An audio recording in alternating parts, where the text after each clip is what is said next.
সুপ্রিয় দর্শক, আপনারা দেখতে পাচ্ছেন জোড়া কুতুব ঘের বাবু এক্ষুনি হিটটা করে দিল।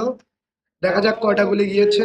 সাদা 2 4 6 7টা হিট করে এই দুইটা গুলি দিয়ে দিল ঘের বাবু। খুব সুন্দর করে আরো একটি গুলি ফার্স্ট পকেটের, এটা কি পকেট, সেকেন্ড পকেট পকেট নাকি এটার কি পকেট বলে, ফার্স্ট পকেটে দিয়ে দিল। খুবই সুন্দর ব্যাচ খেলে। দেখুন আপনারা আরো কাছ থেকে দেখাই, পরপর 4 বার হিট ক্লিয়ার দেওয়া সেই ঘের বাবু খুব সুন্দর ভাবে মসৃণ ভাবে আরো একটি ব্যাচ খেলছে। কি কড়া মার, দুঃখিত তেল ফুরিয়ে যাওয়ার কারণে গুটিটা পকেট পর্যন্ত গেল।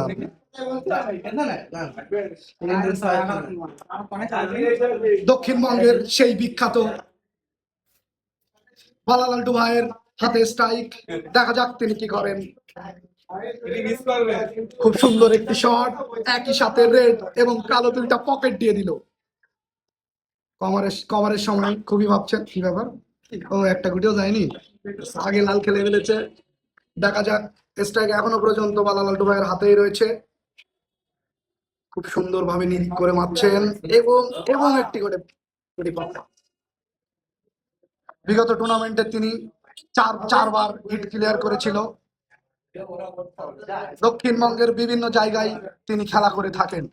খুব সুন্দর শট ছিল এবং বিধাতার সহায়তায় বাতাসের কারণে একটি পকেট হয়ে গেল।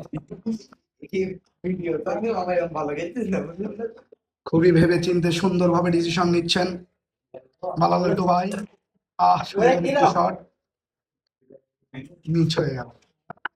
এবার সেই বিলপাড়ার বিশ্ববিখ্যাত কিলার রিজাউল, তার হাতে স্ট্রাইক গেলেই স্ট্রাইক সহজে ছাড়েন না। সুন্দর করে ফার্স্ট পকেটে একটি সাদা গুটি খেলে দিল।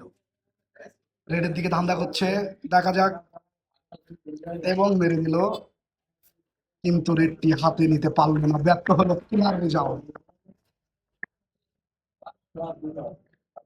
আর সুন্দর একটি শট মায়ের দেওয়ার সাথে সাথে কিলার রিজাউলের বডিটা ভূমিকম্প শুরু হয়ে গেল।